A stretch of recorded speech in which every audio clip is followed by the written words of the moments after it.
정은경 보건복지부 장관 후보자, 코로나 당시에 다들 알다시피 방역의 최전선에 있었습니다. 많은 스포트라이트 받았고 효과도 있었습니다. 능력에 대해서는 물음표가 없습니다. 그런데 배우자의 주식 투자, 이 부분 이해충돌 소지가 있는 거 아니냐? 장 소장님. 네. 공직자윤리법상 부인과 가족과 관련해서 이해충돌 소지가 있는 회사 주식 평가액이 3천만 원이 초과할 경우 2개월 내에 매각하게 돼 있어요. 근데 지금 정은경 청장은 매년 계속 쭉 사왔단 말이에요. 그것은 적절하지가 않다라고 말씀을 드리고, 본인 매각하기 싫으면 백지 신탁을 해야 되거든요. 그냥 공직자윤리법에 나와 있는 거예요. 이거는 그냥 뭐가 잘못이냐 이렇게 할 게 아니에요. 법을 위반한 거예요. 정은경 전 청장은 이렇게 얘기를 하겠죠.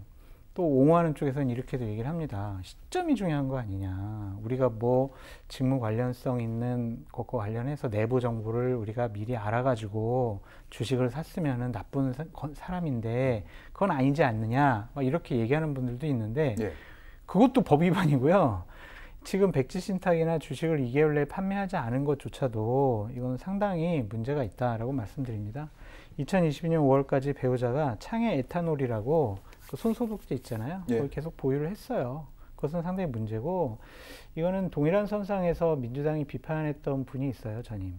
그러니까 윤석열 정권 시절에 백경란 질병관리청장, 예. 같은 경우에도 이 문제 때문에 상당히 논란이 됐었거든요. 똑같은 건이에요. 주식 보유권 때문이에요.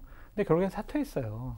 그런데 지금 민주당이 만약 이런 거를 옹호한다라면 어떠한 논리를 갖고 옹호할 것인지, 그 점은 좀 궁금하고, 자꾸 이런 것들 지금 처음 집권 초기니까, 그리고 정은경 청장이 K방역에 완전히 선두주자였고 국민들을 안심시켰고 상당히 우리 코로나 극복하는데 1등 공신 아니냐, 인정해요. 인정하는 것과 이제 공직자로서 검증을 받고 제대로 된 처신을 했는 것이냐, 그리고 제대로 된 처신을 하지 않았으면 죄송합니다 라고 사과할 것인지, 아니면 내가 뭘 잘못했어요 라고 할 것인지.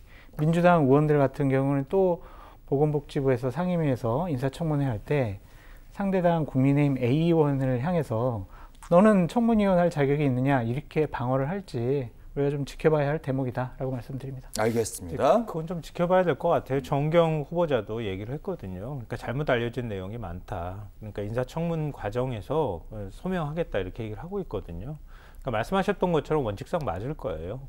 그러니까 관련되어 있는 기업에 남편이 이제 주식을 갖고 있다고 하면 주식 백지 신탁 대상이 될 수 있거든요.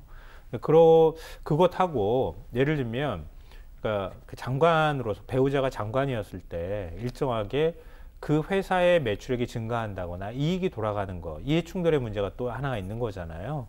그러니까 두 가지 문제가 있을 것 같아요. 그러니까 거기에서 예를 들면 실질적인 이익이 가지 않는다고 하는 전제가 있다고 하면, 그러면 주식 백지 신탁을 어떤 방식으로 해야 될까, 이 문제를 얘기하면 될 것 같아요. 그러니까 여기에 대해서는 일단 소명하고, 만약에 백지 신탁을 한다거나 이렇게 본인이 선택한다고 하면 그런 문제에 대해서는 충분히 소명하고 난 다음에 이후 조치를 취하면 되니까요. 그건 아마 큰 문제는 없을 것 같은데, 그거는 인사청문회에서 어떻게 설명하느냐 여부에 달린 것 같고요. 말씀하셨던 것처럼 질병관리청장으로 있을 때 그때 남편이 이제 코로나19 상황에서 그 회사 주식을 갖고 있었던 게 이미 이해충돌이다 이런 얘기를 하는 거잖아요. 그러니까 그 부분도 왜 그런 일이 있었는지 이런 것들을 한번 설명을 들어보면 어떨까 싶어요. 그러니까 윤석열 평론가님 말씀처럼 설명 들어보면은 여러 가지가 이해가 될 수 있는 부분이 있겠지만, 이거는 법을 위반했느냐 안 했느냐 그 차원이기 때문에, 예를 들면은 저 그 주식 보유했다가요 결국엔 손해 봤어요. 이거는 중요한 포인트가 아니에요. 이익 봤어요. 이익을 보지 못했어요. 이것도 중요한 포인트가 아니라 보유한 것 자체가 법이 위반이기 때문에 이것에 대해서 큰 문제가 없다? 아니면 그럴 수 있지? 이렇게 넘어가는 것은 민주당 의원분들이 과거에 백경란 청장한테 했던 얘기를 그대로 이제 듣게 되는 상황이죠. 부메랑으로 돌아오는 거예요. 만약 제가 국민의힘 청문위원이라면 그때 민주당 의원들이 했던 거 그대로 틀어주겠어요.